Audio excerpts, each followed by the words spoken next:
Assalamualaikum warahmatullahi wabarakatuh. Salam sehat untuk kita semua. Senang sekali bertemu dengan saya, Bu Rusna, yang akan menyampaikan materi sejarah Indonesia kelas 10.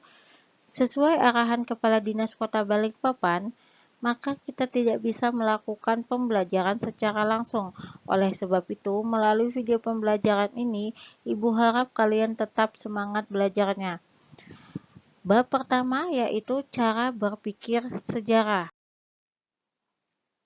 di mana kompetensi dasarnya yaitu 3.1 dan tujuan pembelajarannya yaitu siswa dapat menjelaskan pengertian dan konsep sejarah. Siswa dapat memahami cara berpikir kronologis, berpikir diakronik, dan sinkronik dalam mempelajari sejarah. Bagian pertama yaitu Ibu akan menjelaskan tentang pengertian dan konsep sejarah. Sejarah itu berasal dari bahasa Arab. Sejarah artinya terjadi. Kata sejarah berasal dari bahasa Arab sejaratun, berarti pohon. Dan bahasa bahasa Inggrisnya yaitu history, artinya masa lampau. Sedangkan bahasa Yunaninya yaitu historia atau ilmu atau orang pandai. Adapun pengertian sejarah menurut para ahli yaitu menurut Ibnu Khaldun, sejarah adalah sebagai catatan tentang manusia dan peradabannya dengan seluruh proses perubahan secara nyata dengan segala sebab dan akibatnya. Sedangkan menurut R.G. Collingwood, mendefinisikan sejarah sebagai penyelidikan tentang hal-hal yang telah dilakukan manusia pada masa lampau. Jadi dapat disimpulkan sejarah adalah ilmu pengetahuan yang mempelajari berbagai peristiwa penting yang terjadi dalam kehidupan manusia pada masa lampau. Jika kita kembali membaca atau menyimak definisi atau pengertian tentang sejarah, maka dalam sejarah itu terdapat 3 unsur penting, yaitu manusia sebagai pelaku atau subjeknya, yang kedua ruang adalah tempat kejadian peristiwa tersebut, waktu adalah yang menjadi batasan temporal dari setiap peristiwa. Dalam semua peristiwa atau kejadian, manusia adalah pelaku dari semuanya. Peran manusia sangat menentukan dalam setiap peristiwa, sehingga setiap kejadian tentang peristiwa akan selalu melibatkan manusia di dalamnya. Kedua, ruang atau tempat. Jadi peristiwa ataupun kejadian dari masa lalu ataupun yang akan terjadi itu berlangsung dalam batasan ruang atau tempat tertentu. Unsur ruang menjadi tempat terjadinya peristiwa yang akan memberikan gambaran jelas kepada kita bahwa peristiwa itu memang ada dan nyata terjadi. Yang ketiga, waktu.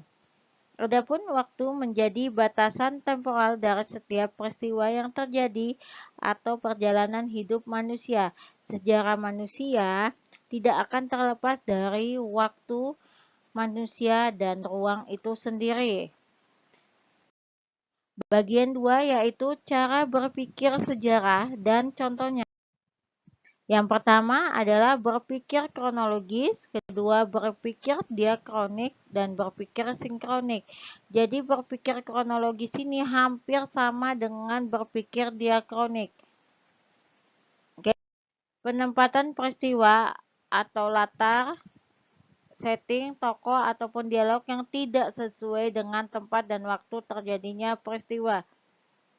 Jadi, di sini cara berpikir kronologis itu sangat kita butuhkan untuk menghindari yang namanya anakronis.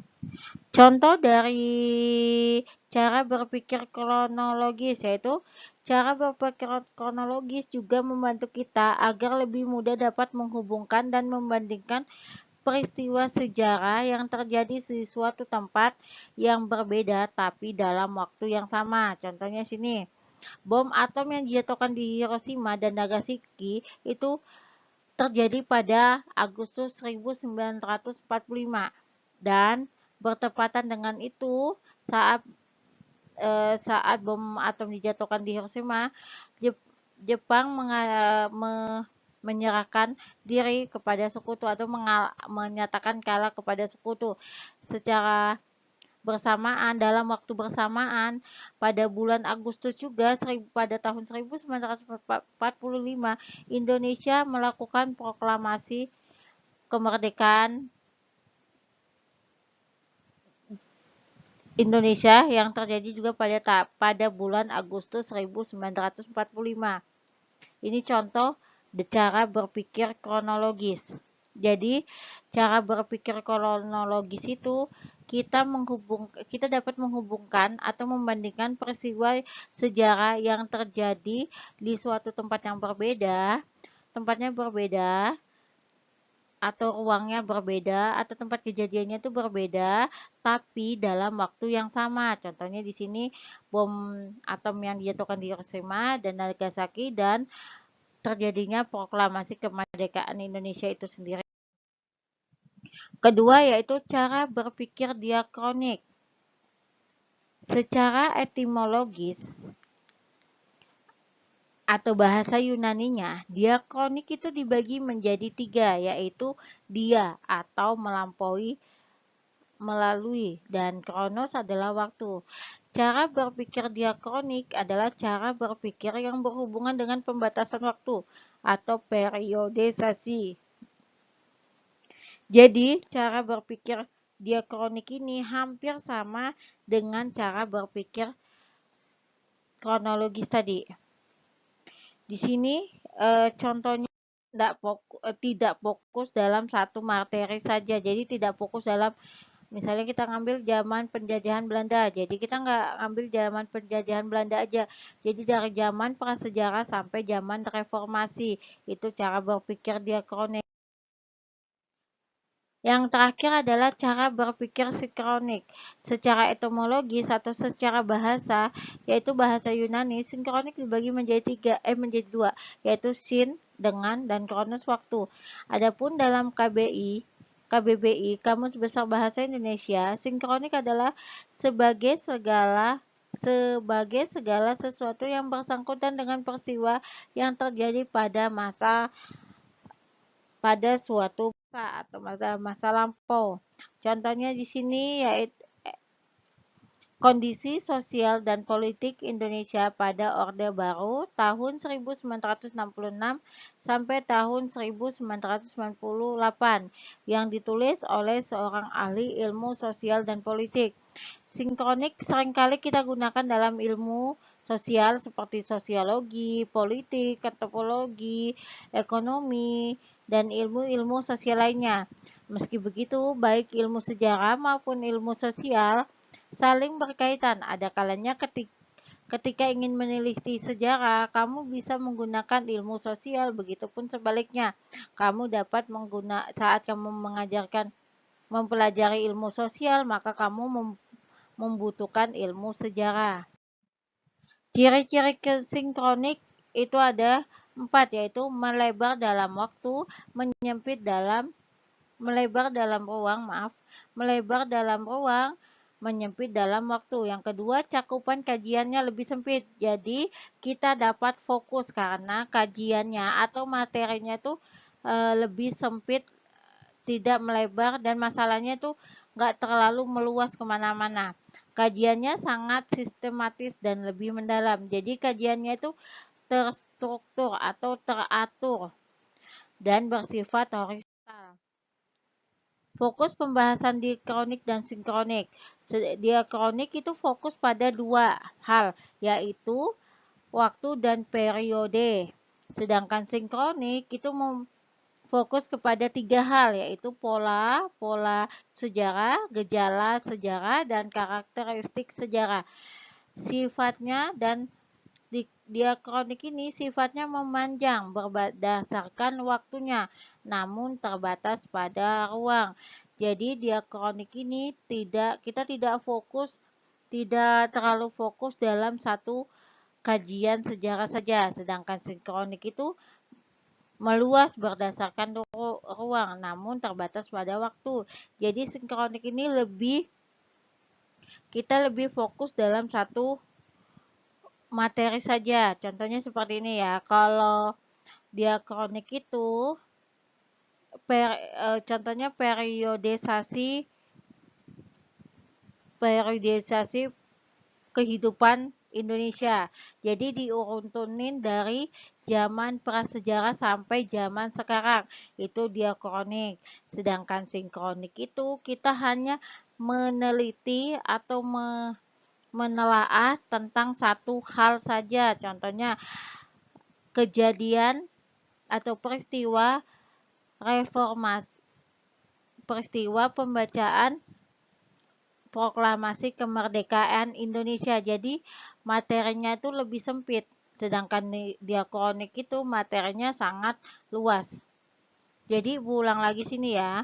Fokus pembahasan diakronik dan sinkronik itu berbeda. Kenapa sini kita nggak ambil kronologis? Karena kronologis itu hampir sama dengan diakronik, yaitu pembabakan atau kita dibatasi oleh periodisasi waktu. Jadi di sini kita hanya ngambil dua, fokus pembahasan yang diakronik dan sinkronik.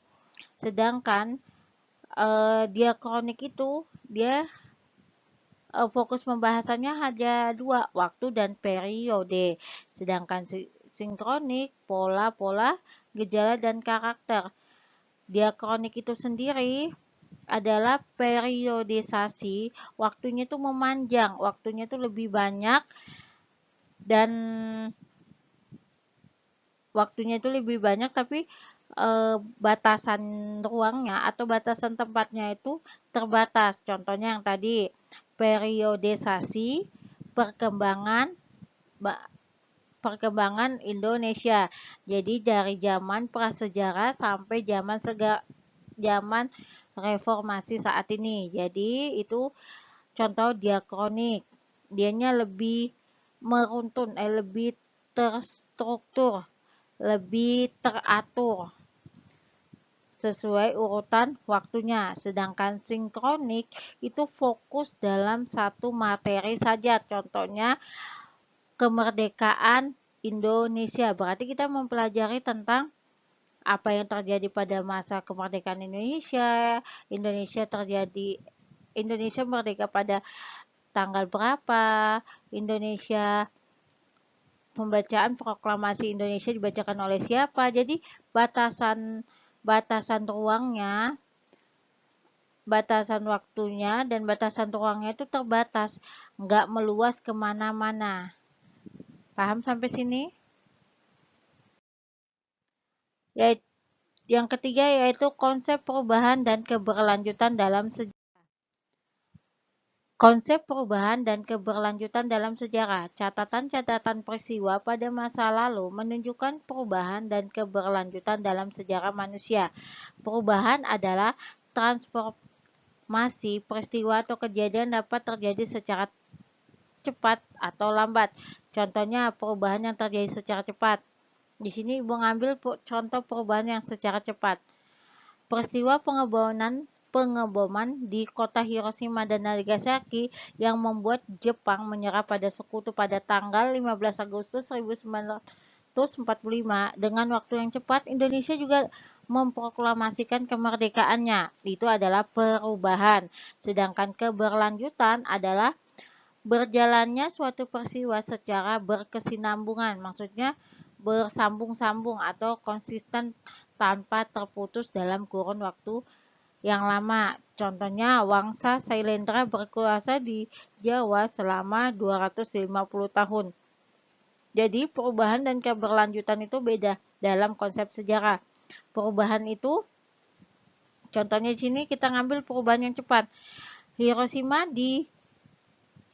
dan Nagasaki dibombardir oleh bangsa sekutu dan membuat Jepang menyerah tanpa syarat kepada sekutu pada tanggal 15 Agustus 1945 dengan waktu yang cepat. Saat itu juga 2 hari kemudian Indonesia mengambil kesempatan tersebut dan memproklamasikan kemerdekaannya. Itu adalah perubahan dalam waktu cepat. Sedangkan keberlanjutan ini adalah berjalannya suatu peristiwa secara berkesinambungan atau secara beruntun, atau di sini kita sebutkan konsisten tanpa terputus dalam kurun waktu yang lama.